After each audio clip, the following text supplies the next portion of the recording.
ल हेर्नु साथीहरू, यहाँ हाम्रा दुईटा बाजेहरूले मकै खनेर भ्याएर पुरै शीतन भनेको त रौसी है छ।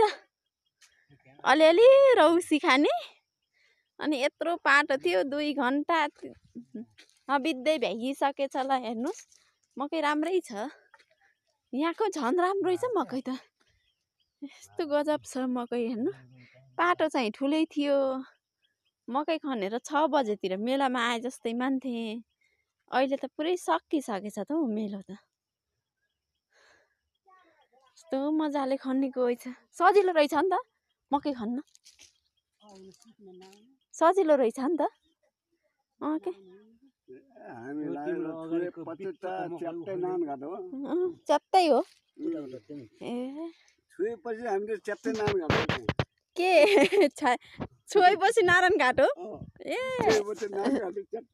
हामी नारायण घाट कि पाल्पा कि कहाँ छौँ त अहिले।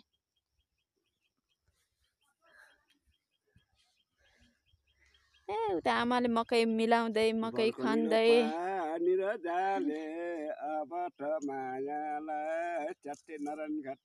ओहो राम्रो छ त हौ गीत त। अनि अरू केही छ सुनाउन पर्ने?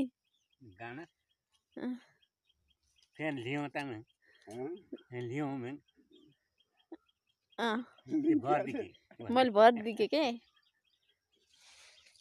मैले भरिदिएँ गाना। हजुर गाउनुहोस्। उखालीमा टेक्ने लौरो समाउनेमा बाङ्गो, उखालीमा टेक्ने लौरो समाउनेमा बाङ्गो। ओके बाले छोडिहाल्यो म त भयो नाङ्गो, बर्खनी रो पानी र जाले अब त मायालाई च्यात्ते नारायण घाट। आहा गीत त क्या राम्रो छ त। अस्तिकै कान्छ गजब रहेछ त। हेर्नु कस्तो राम्रो मकै रहेछ। अहिले त एकदमै राम्रो रहेछ मकै चाहिँ। तर यहाँ मकै अन्तभन्दा बेसीकै राम्रो छ मकै। जति हेरे पनि एकदम हेरिरहँ जस्तो मकै छ। हेर्नु साथीहरू, यहाँ आज मकै खन्ने दिन थियो।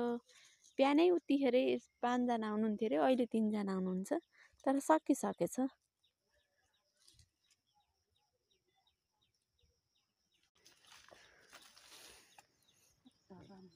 मकै फाटे फुटे फाट्यो खनेर भ्याइयो मकै खनेर होइन आमा? आनन्द भयो। अब हात दुख भन्दा भन्दै मकै खनेर पनि भ्याइयो। आइसालको त देखा जाएगा, असमको यस्तै भयो के आइसालको देखा जाएगा भन्दै गर्न परिहाल्यो खेती त।